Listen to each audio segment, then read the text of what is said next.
9वीच्या विद्यार्थ्यांचं आजच्या तासामध्ये स्वागत आहे. केवळ 9वीच नाही तर 8वी आणि 10वीच्या विद्यार्थ्यांसाठी सुद्धा संख्याज्ञान असणं फार आवश्यक आहे. आणि हे संख्याज्ञान, संख्यांचे वेगवेगळे प्रकार, त्यांचे काही पायाभूत गुणधर्म, त्यांना तसं का म्हणायचं, या सगळ्या गोष्टी आपल्याला माहीत असणं आवश्यक आहे. म्हणून आजच्या तासामध्ये आपण वास्तव संख्या त्याच्याबद्दलची माहिती घेणार आहोत.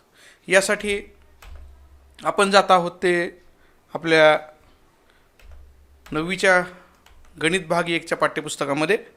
आणि या पाठ्यपुस्तकामध्ये वास्तव संख्या म्हणजे रियल नंबर्स असा दुसरा भाग दिलेला आहे. यामध्ये आपण पाहणार आहोत वास्तव संख्या म्हणजे काय, त्यांना रियल नंबर्स असं का म्हणायचं, परिमेय संख्या म्हणजेच रॅशनल नंबर्स, अपरिमेय संख्या म्हणजेच इरॅशनल नंबर्स, आणि त्याबरोबरच प्रॅक्टिस सेट 2.1 सराव संच 2.1 मधील काही उदाहरणं आपण अभ्यासणार आहोत. मी महमूद मुलानी, सहशिक्षक, शाळा कर्मयोगी शंकरराव पाटील माध्यमिक विद्यालय कुरवली, तालुका इंदापूर, जिल्हा पुणे, आपणासमोर वास्तव संख्या आणि त्याचे वेगवेगळे जे भाग आहेत ते घेऊन आलेलो आहे. यासाठी मराठी माध्यमाची मुलं असतील किंवा सेमी माध्यमाची मुलं असतील, या सर्वांसाठीच ही माहिती उपयुक्त आहे. आणि हे या प्रकरणावर आधारित पहिलंच लेक्चर आहे. यानंतर लाईव्ह स्ट्रीमिंगद्वारे दुसरं लेक्चरही घेतलं जाईल. दुसऱ्या लेक्चरमध्ये मी काय शिकवणार ते या लेक्चरच्या शेवटी सांगितलं जाईल. मात्र हे पहिलं लेक्चर आहे, प्रकरण दुसरं, वास्तव संख्या. त्यानंतर आपण विचार करतोय तो इथून पुढच्या लाईव्ह स्ट्रीमिंगचे नोटिफिकेशन आपल्याला मिळायला पाहिजेत. त्याचबरोबर या चॅनलमध्ये जे आणखी काही व्हिडिओ आहेत 9वीचे 10वीचे गणिताचे, विज्ञानाचे, ते सुद्धा आपल्याला पाहता आले पाहिजेत. म्हणून हा जो समोर चॅनल दिसतोय महमूद मुलानी ऑनलाईन एज्युकेशन, त्याला सबस्क्राईब करायचं. आणि सबस्क्राईब केल्यानंतर उजव्या बाजूला एक बेल आयकॉन येते, त्यातल्या ऑलला क्लिक करायचं, म्हणजे इथून पुढच्या तासांचे नोटिफिकेशन्स तुम्हाला मिळत राहतील. त्याचबरोबर वास्तव संख्या या प्रकरणामध्ये आपल्याला काय काय अभ्यासायचं आहे, तर आपल्यासमोर ती माहिती मिळालेली आहे. परिमेय संख्यांचे गुणधर्म आपल्याला अभ्यासायचे आहेत. अपरिमेय संख्यांचे गुणधर्म, प्रॉपर्टीज ऑफ इरॅशनल नंबर्स. करणी म्हणजे सर्ड्स हा एक महत्त्वाचा भाग आहे. कारण बऱ्याच जणांना करणी म्हटलं की वेगळा शब्द आठवतो, पण ती करणी नाही. ही आपली गणितामधली ज्याला आपण फक्त मूळ म्हणतो, रूट, मग ते सेकंड रूट असेल म्हणजे वर्गमूळ असेल, थर्ड रूट असेल, क्यूब रूट असेल, ते आपण या ठिकाणी अभ्यासणार आहोत. त्यामुळं करणी असा शब्द जरी आपला अवघड वाटत असला, नवीन शब्द वाटत असला, तर हे तुम्ही 8वी 7वीत शिकलेला आहात. ज्याला वर्गमूळ आणि घनमूळ कळतं, बस ज्याला वर्गमूळ जरी कळतं त्याला या प्रकरणामधली करणी सगळी कळणार आहे. मात्र त्यासाठी इथून पुढचे या प्रकरणावरचे आधारित जे काही लेक्चर्स आहेत सगळे ते तुम्हाला अभ्यासावे लागतील, नीट पाहावे लागतील. लाईव्ह स्ट्रीमिंग पाहावे लागेल किंवा त्यानंतर यूट्यूबवरती जो व्हिडिओ तयार होऊन येतो तो नक्की पाहावा लागेल. मग आपण पाहतोय ते या प्रकरणामध्ये काय माहिती मिळणार आहे. त्यापूर्वी आपल्याला 7वी 8वीच्या वर्गामध्ये संख्यांचे वेगवेगळे प्रकार झालेले आहेत. एक एक प्रकार आपण पाहतोय. सेमीसाठी, मराठीसाठी, दोन्ही माध्यमाच्या मुलांसाठी आपण सोय करून ठेवलेली आहे, जेणेकरून त्यांना पुन्हा त्रास व्हायला नको. मी अगदीच माझ्यासमोर बरेचसे स्क्रीन आहेत, 2 स्क्रीन ठेवलेले आहेत. त्यामुळे मी काही वेळेला कॅमेऱ्याकडे पाहत असतो. आता मी कॅमेऱ्याकडे पाहतो. काही वेळेला मी उजव्या स्क्रीनकडे पाहत असतो, त्याच्यावरती मला लाईव्ह स्ट्रीम सगळं दिसतं. डाव्या स्क्रीनवरती माझी ही जी काही PPT आत्ता मी रन करतो ती मला दिसत असते. याप्रमाणे हे सगळं सेटअप आहे. त्यामुळे मी ज्या वेळेला कॅमेऱ्याकडे पाहतोय त्यावेळेला याचा अर्थ असा होतो की सर काहीतरी आपल्याला महत्त्वाची माहिती सांगतायत. एरवी बाकी गोष्टी बघूनही काही ठिकाणी मला इथं बोलावं लागतं. तर असू द्या. इथं अगोदरच्या वर्गामध्ये आपण सेट ऑफ नॅचरल नंबर्स अभ्यासलेला आहे. It is also called as counting numbers. मोज संख्या, त्यांनाच आपण नैसर्गिक संख्या असं म्हणतो, कारण आपण मोजायला सुरुवात जी करतो ती 1 पासून, 1 त्यानंतर 2 त्यानंतर 3 अशा आपल्या संख्या पुढे वाढत जातात. म्हणजे आपल्याला 1 2 3 हे जे आहे ते त्यालाच म्हणतोय आपण नैसर्गिक संख्यांचा संच. त्याबरोबरच 0 ही एक महत्त्वाची संख्या आहे. म्हणून शून्यासहित जो काही संच तयार झाला त्याला म्हटलंय पूर्ण संख्या संच. दाखवलेला आहे W अक्षरानं. Set of all numbers starting from 0. म्हणजे नॅचरल नंबर आणि ऑल नंबर्स यांच्यामध्ये फक्त ऑल नंबर्समध्ये 0 वाढवला, नॅचरल नंबर्समध्ये फक्त 0 वाढवला की ऑल नंबरचा सेट आपल्याला तयार झालेला सापडतो. म्हणजे सगळ्यात लहान सेट कुठला? नॅचरल नंबरचा, नैसर्गिक संख्यांचा. 1 पासून सुरू झालेल्या धनसंख्या सगळ्या येतात. पूर्ण संख्यांमध्ये शून्यापासून सुरू झालेल्या आणि त्यानंतर 1 2 3 4 या सगळ्या नैसर्गिक संख्या पण येतात. पण जशा 1 2 3 4 या धनसंख्या आहेत, ऋणसंख्यासुद्धा असतात डाव्या बाजूला. म्हणून तिथं -1 -2 -3 डॅश डॅश डॅश म्हणजे त्याच्यापेक्षा लहानसुद्धा ऋणसंख्या त्या ठिकाणी असणार आहेत. या सगळ्या ऋणसंख्या, सगळ्या धनसंख्या आणि शून्य मिळून पूर्णांक संख्यांचा संच तयार झालेला आहे. हे ठीक आहे. यानंतर मात्र एक संच दिलेला आहे परिमेय संख्यांचा संच, आणि त्यातच एक महत्त्वाचं चिन्ह काढलेलं आहे P/Q. म्हणजे ज्या संख्या आपल्याला P/Q या रूपात लिहिता येतात. आता P/Q म्हणजे काय ते आपण पुढे संख्यांमध्ये बघणार आहे, पण लगेच माहिती ऐकून घ्या. P/Q याचा अर्थ P/Q, this is the ratio of 2 numbers. हा रेशो आहे. आणि बघा, तुम्ही जर स्पेलिंग बघितलं कुणाचं स्पेलिंग रॅशनल नंबरचं, तर इथं पहिली जे काही 5 अक्षर आहेत त्याच्यामध्ये RATIO लिहिलेलं आहे. रेशो म्हणजे भागाकार. P/Q या भागाकाराच्या रूपामध्ये आपल्याला जी संख्या लिहिता येते तिला आपण रॅशनल नंबर असं म्हणणार आहे. जी अशा रूपात लिहिता येत नाही भागाकार रूपात, तिला त्याच्या विरुद्ध बाजूला म्हणजेच इररॅशनल नंबर्स असं आपण म्हणायचं. याप्रमाणे हे सुरुवातीला लक्षात घ्या. आता त्याची काही उदाहरणं पुढे होतील त्यावेळी मी पुन्हा हे सांगणारच आहे, पण सध्या तर आपल्यासमोर दिसतंय P/Q and Q is not equal to 0. क्यूची किंमत 0 असू नये, कारण शून्याचा पाडाच नसतो, सगळं त्यात शून्यच येतं. मग शून्याला जर पाडाच नाही आहे तर त्याचा काय उपयोग आहे. म्हणून काय करायचं, आपण शून्याने भागायचं नाही. म्हणून क्यूची किंमत 0 घ्यायची नाही. रॅशनल नंबरमध्ये P/Q आपण लिहितोय, P/Q लिहितोय, रेशो लिहितोय, त्यांचा भागाकार लिहितोय, त्या रूपात ते लिहिता येते, त्याला आपण म्हटलं रॅशनल नंबर. ओके, पुढे जाऊया आपण. आता यानंतर आणखी एक भाग लिहिलेला आहे रिअल नंबर्स. आता थोडंसं एक्सप्लेनेशन मी सांगणार आहे. वास्तव संख्या आहेत, आणि वास्तव संख्या ज्या आहेत त्या सगळ्या वास्तव संख्या आपल्याला संख्या रेषेवर दाखवता येतात. आता नंबर लाईन सगळ्यांना माहिती आहे नाही का, ती अशी भली मोठी असते. मध्यभागी त्याच्यात 0, उजवीकडे 1 2 3 4, डावीकडे -1 -2 -3 वगैरे वगैरे. ती नंबर लाईन आहे. त्या नंबर लाईनवर ज्या ज्या संख्या आपल्याला दाखवता येतात त्या सगळ्यांना आपण रिअल नंबर्स, वास्तव संख्या असं म्हणतो. परंतु त्याशिवाय सुद्धा काही संख्या आहेत ज्या वास्तव नाहीत, त्या संख्या त्या नंबर लाईनवर दाखवता येत नाहीत. मग तुम्ही म्हणाल अशी कोणती संख्या जी नंबर दाखवता येत नाही आहे संख्या, माहिती मी लगेच त्याच्याबद्दल सांगतो. तुम्हाला जर विचारलं मी 4चं स्क्वेअर रूट किती, वर्गमूळ किती, तुम्ही लगेच सांगणार 2. ओके, 2 संख्या रेषेवरती आहे, मान्य. समजा जर तुम्हाला सांगितलं 3चं वर्गमूळ किती, ओके, तर तुम्ही ती पण आकडा काढणार. 1.72 वगैरे आहे ते सुद्धा आपल्याला संख्या रेषेवर दाखवता येईल. पण आता मला सांगा, स्क्वेअर रूट ऑफ -4, नीट ऐका बरं का, वर्गमुळात -4, याचं काय उत्तर येतं बरं? वर्गमुळात -4 याचं उत्तर काहीच नसतं. कारण -4 हा कोणत्याही संख्येचा वर्ग नाही. कारण आपल्याला माहीत आहे स्क्वेअर्स आर ऑलवेज पॉझिटिव्ह. वर्गसंख्या या नेहमी पॉझिटिव्हच असतात, धनच असतात. मग आता झाला ना गोळ. रूट ऑफ -4 याचं उत्तर नसतंच, उत्तरच नाही. ती संख्या आपल्याला नंबर लाईनवर दाखवता येत नाही. तिला आपण इमॅजिनरी नंबर्स असं म्हणतो. ते काल्पनिक संख्या आहेत, वास्तव नाहीत. म्हणजे या प्रकरणामध्ये आपण फक्त आणि फक्त ज्या संख्या रेषेवर दाखवता येतील, वास्तव आहेत, त्यांचाच अभ्यास करणार आहोत. आता या वास्तव संख्यांमध्ये पहिला प्रकार आपण बघतोय परिमेय संख्या. समजून घ्या, मगाशी मी सांगितलं होतं तुम्हाला अशा संख्या ज्या आपण P/Q या रूपात लिहू शकतो, where Q is not equal to 0, ते इथं आपण बघतोय. आणि असं लिहित असताना थोडीशी माहिती आहे, तिचा आपण थोडासा अभ्यास करूया. Decimal form of any rational number is either terminating. शब्द मी तुम्हाला समजावून सांगणार आहेच उदाहरणांसहित, काळजी करायचं कारण नाही. अगदी साध्या सोप्या भाषेमध्ये सगळं गणित शिकवलं जातं. Decimal form of any rational number is either terminating or non terminating recurring type. ठीक आहे, 2 शब्द आलेले आहेत नवीन. यापैकी एक शब्द आहे डेसिमल फॉर्म. डेसिमल फॉर्म म्हणजे नेमका कसा आपण लिहितो ना, 2.5, 3.7 हे जे पॉईंटच्या पुढं आकडे आलेले आहेत आणि पॉईंटच्या अगोदर आकडे आलेले आहेत, अशा प्रकारच्या फॉर्मला आपण डेसिमल फॉर्म असं म्हणणार आहे. आता हा जो डेसिमल फॉर्म आहे तो कसा असू शकतो? टर्मिनेटिंग म्हणजे खंडित असू शकतो. आता खंडित म्हणजे काय उदाहरण कळलं पाहिजे म्हणून मी एक उदाहरण मुद्दा म्हणून तुमच्यासमोर ठेवतोय. 2/5 जर आपण हा भागाकार केला तर उत्तर मिळणार आहे 0.4 आणि बाकी म्हणजे रिमाइंडर राहणार आहे 0. इथं कुठंतरी बाकी 0 मिळते, भागाकाराची क्रिया संपते आणि त्याला म्हणायचं खंडित रूप 0.4. अर्थ कळला? It is called as terminating.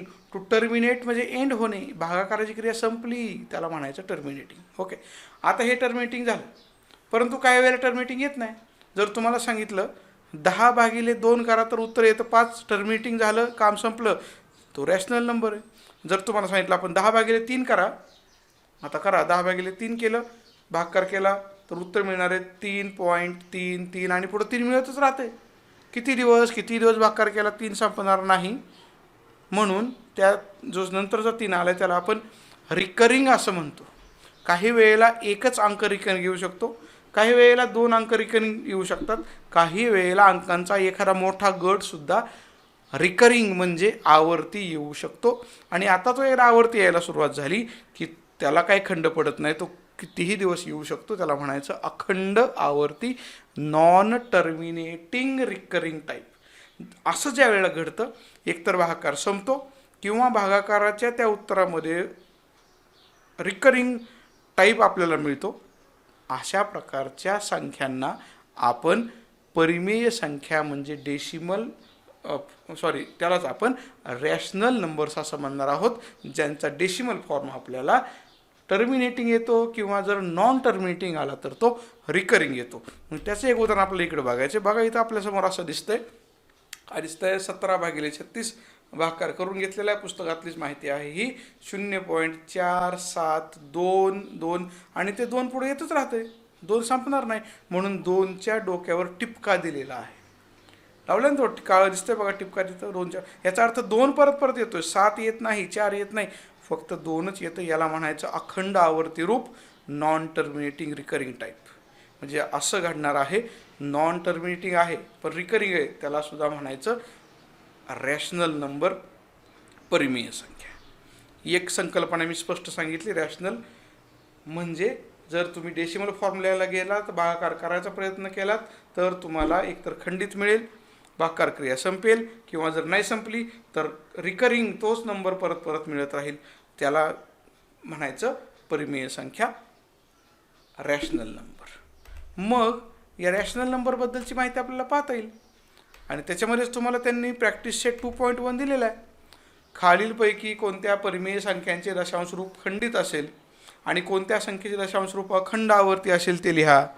Classify the decimal form of given rational numbers into terminating and non terminating recurring type. पहिलं उदाहरण दिलेलं आहे 13/5. सोल्युशन म्हणजे उकल आपण इथं पाहतोय 13/5.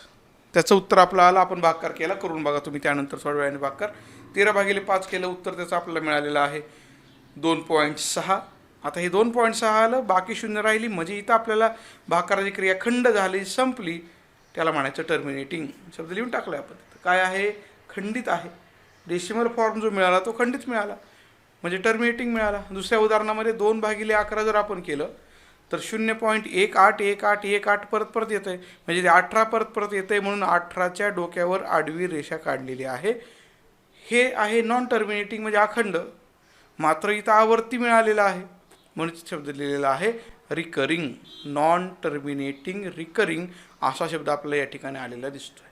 असं ज्या वेळेला घडेल टर्मिनेटिंग. आता पुन्हा लगेच विचार करू आपण, हे दोन्ही संख्या दिलेत ना, 13/5, 2/11, या दोन्ही संख्या परिमेयच आहेत, कारण एकतर खंडित होतं आहे भागाकार पहिल्या उदाहरणामध्ये, दुसऱ्या उदाहरणामध्ये खंडित होत नाही, परंतु रिकरिंग मिळतं आहे, तोच अंक किंवा तोच अंकांचा गट पुन्हा मिळतो आहे, त्यालाच म्हणायचं आहे नॉन टर्मिनेटिंग रिकरिंग.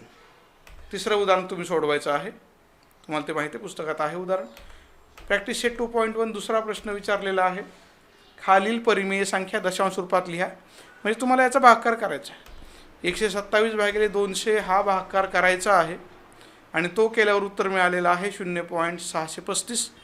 भागाकाराची क्रिया संपली, खंडित आहे म्हणजे टर्मिनेटिंग आहे. इथं पण मी उत्तरं लिहिलेली आहेत. 25/99 जर केलं तर 0.252525 येत राहतं आहे पुढं, म्हणजे हे कसं आहे, non terminating but recurring. Recurring का म्हणलं, कारण 25 हाच 25 या 2 आणि 5 या दोन संख्या 25 हा अंक पुन्हा पुन्हा मिळत जातोय, याला आपण म्हणलेलं आहे रिकरिंग. याप्रमाणे आपल्याला संख्या डेसिमल फॉर्ममध्ये लिहायच्या असतील तर सरळ भागाकार करायचा, आणि भागाकार केल्यावर भागाकार संपतोय का, नसेल संपत तर आपल्याला एखादा अंक पुन्हा पुन्हा मिळतोय का हे बघत राहायचं. ओके, थोड्या एक 4-5 अंकानंतर आपल्याला कळतं की काय घडतंय ते. आणखी एक उदाहरण त्याच्यामधलं तिसरं आहे, ते तुम्ही होमवर्क म्हणून सोडवायसाठी ते ठेवलेलं आहे. तिसरा प्रश्न इथं दिलेला आहे, खालील परिमेय संख्या पी छेद क्यू या रूपात लिहा. Write the following rational numbers in P divided by Q form. आणि 0.6च्या डोक्यावर टिपका आहे तो महत्त्वाचा बघायचा आहे. आणि ह्याचं उदाहरण आपण उत्तर लिहून तयार ठेवलेलं आहे. Let X is equal to 0.6. Let X is equal to 0.6 and dot is given there means 6 is recurring. तो 6 पुन्हा पुन्हा येत राहणार आहे, आणि म्हणून आपण नंतर पुन्हा एक्स लिहिला आहे. एक्स बरोबर 0.666 डॉट डॉट डॉट, याचा अर्थ तो 6 पुढं आणखी मिळत राहणार आहे. आता इथं एक वाक्य सांगितलेलं आहे, मल्टिप्लाईंग बोथ साईड्स बाय 10. मराठीवाल्यांनी त्याचं उत्तर लिहिताना इथं असं लिहायचं आहे, दोन्ही बाजूंना 10ने गुणवून. कारण काय होतं की मी आत्ता लिहिताना इथं उत्तर लिहिले इंग्रजी मीडियमच्या मुलांसाठी, सेमीसाठी. मराठीवाल्यांनी हे उत्तर पुन्हा लिहून काढायचं, त्यावेळेला त्यांना इथं काय वाक्य लिहावं लागणार आहे, मल्टिप्लाय बोथ साईड्स बाय 10च्या जागेवर त्यांना लिहावं लागणार आहे दोन्ही बाजूंना 10ने गुणून. 10ने जर गुणलं तर डेसिमल पॉईंट एक घर पुढं जातो, म्हणून 10x इज इक्वल टू 6.666. हां, 10ने गुणलं, एक घर डेसिमल पॉईंट पुढे गेलं. आता प्रश्न पुन्हा असा येतो की इथं 10नेच का गुणलं, 100ने का नाही गुणलं. तर लक्षात घ्या, उदाहरणाकडे जा, प्रश्नात जा. 0.66 हा एकच अंक रिपीट झालेला आहे, म्हणून 10ने गुणलं. दुसऱ्या उदाहरणामध्ये 37 म्हणजे 2 अंक आहेत रिपीट झालेत, म्हणून तिथं आपल्याला 100ने गुणायचं आहे. तिसऱ्या उदाहरणामध्ये 17 ही संख्या आलेली म्हणजे 2 अंक आलेत, तिथंसुद्धा 100नेच गुणायचं आहे. म्हणजे अशा प्रकारची काही उदाहरणं आहेत ती पुढं आपल्याला विचारात घ्यायची आहेत. याच्या पुढं काही उदाहरणं पण दिलेली आहेत पुस्तकात, या वर्षीच्या अभ्यासक्रमातून ती वगळण्यात आलेली होती, म्हणून या वर्षीच्या अभ्यासक्रमात ती घेतलेली नाहीत. बरं, आपण आलो होतो कुठं, 10x म्हणजे 10ने गुणलं, 6.666 मिळालं, इक्वेशन नंबर 2 मिळालं. इक्वेशन 2मधून इक्वेशन 1 आपण वजा केलं, 10x वजा 1x म्हणजे 9x उत्तर मिळालं. आणि ते होतं की नाही बघा नीट, 6.666 आणि 0.666 ते पॉईंटच्या पुढचे 666 सगळे 0 झाले, राहिलं फक्त तो एकच 6 - 0, तो 6च राहिला. म्हणजे 9x is equal to 6. Therefore x is equal to 6 divided by 9. त्याला 3ने भागलावला, 3 दुने 6, 3 त्रिक 9, म्हणजे आपलं उत्तर मिळतं 0.6 बरोबर 2/3. त्यातला 6 आहे तो रिकरिंग आहे, आवर्ती आहे. एकदा उदाहरण पुन्हा एकदा बघायचं. दुसरं उदाहरण यासारखं सोडवायचा प्रयत्न करायचा. आपल्याकडं दुसरं उदाहरण सोडवून दिलेलं आहे बघा की, मगाशी मी म्हटल्याप्रमाणे 0.37 म्हणजे 2 अंक, त्या 2 अंकांचा गट, त्याच्या डोक्यावर रेषा आहे, म्हणजे 37 पुन्हा पुन्हा येणार आहे, म्हणून आपण त्याला 100ने गुणलेलं आहे. बाकी उदाहरण पुढं सोडवताना 100ने गुणलं. 2 दशांशांना आपण उजव्या बाजूला गेलो, सबट्रॅक्शन केलं, वजाबाकी केली, 2 नंबरच्या समीकरणातून 1 नंबर समीकरण वजा केलं. 99x बरोबर 37 मिळतं आहे, म्हणजे x बरोबर 37 भागिले 99 म्हणजे 0.37 bar is equal to 37 divided by 99. उदाहरण थोडं मी फास्ट घेतलेलं आहे, कारण पहिलं उदाहरण पण समजून सांगितलं होतं. ज्यांना कळलं नाही त्यांनी स्क्रीन इथं स्टॉप करायची आणि सगळं उदाहरण नीट बघून लिहून काढायचं. मराठीवाल्यांनी फक्त काही ओळी मराठीत लिहायच्यात, बाकीच्या ओळी इंग्रजीमध्ये आहेत तशाच असतात, त्याच्यामध्ये काही बदल होत नाही. 3.17चं उदाहरणसुद्धा इथं मी सोडवून दाखवलेलं आहेच. 3.17 या हे दोन अंक आलेले आहेत. 17 ही एक संख्या जरी असली 2 अंक आहेत म्हणून 100ने गुणलं आणि पुढं सोडवलं, आपल्याला उत्तर मिळते. आत्तापर्यंत आपण ज्या सगळ्या संख्या बघितल्या त्या परिमेय संख्या म्हणजेच रॅशनल नंबर्स बघितलेले आहेत. इथून पुढं मात्र आपल्याला आता काही इररॅशनल नंबर्स विचारात घ्यायचे आहेत. माऊस हा इथं आहे माझा माऊस. ओके, मी थोडंसं पाठीमागे जातो. जर आपण 2चं वर्गमूळ काढलं 8वीतल्या पद्धतीप्रमाणे, जर आपण 8वीतली पद्धत वापरली, भागाकाराची पद्धत, आणि 2चं वर्गमूळ काढलं, इथं ते तुम्हाला काढून दाखवलेलं आहे. मी काय त्या पायऱ्या समजावून सांगण्याची गरज नाही, तुम्हाला त्या पायऱ्या सगळ्या माहीत आहेत, 8वीत तुम्ही ते सोडवलेलं आहे. 2चं वर्गमूळ तुम्ही काढलं होतं, 3चं वर्गमूळ तुम्ही काढलं होतं, 8वीतला हा भाग आहे तुम्ही केलेला आहे. आता इथं तुम्हाला जे उत्तर मिळतं आहे वर्गमुळात 2चं ते मिळताना 1 पॉईंट, बघा नीट ऐकून घ्या, 1.4142 आणि पुढं टिंब टिंब टिंब, याचा अर्थ इथं कुठंही एखादी संख्या, एखादा अंक किंवा अंकांचा एखादा गट रिपीट होत नाही.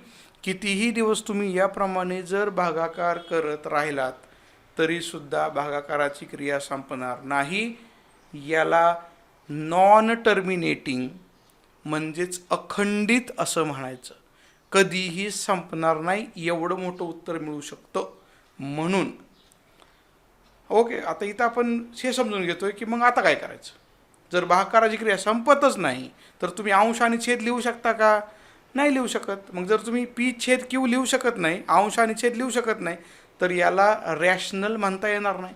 आणि जर रॅशनल म्हणता येत नाही तर काय म्हणणार मग? इरॅशनल म्हणजे अपरिमेय. या संख्या परिमेय नाहीत कारण इथं आपल्याला भागाकाराची क्रिया संपत नाही, बरोबर, अखंडित क्रिया राहते. आपण ही संख्या रेशोच्या रूपात, अंश आणि छेदाच्या रूपात लिहू शकत नाही. म्हणून याला आपण इररॅशनल अपरिमेय संख्या असं म्हणणार आहोत. वर्गमुळात 2 ही अपरिमेय संख्या आहे.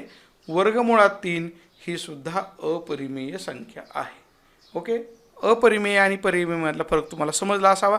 पुन्हा एकदा सांगतो, जर संख्या आपण डेसिमल फॉर्ममध्ये लिहायची म्हटलं तर डेसिमल पॉईंट नंतर आपल्याला भागाकाराची क्रिया एकतर संपत असेल किंवा तोच अंक पुन्हा पुन्हा येत असेल तर त्याला आपण रॅशनल म्हणजे परिमेय म्हणणार. हा एक भाग झाला.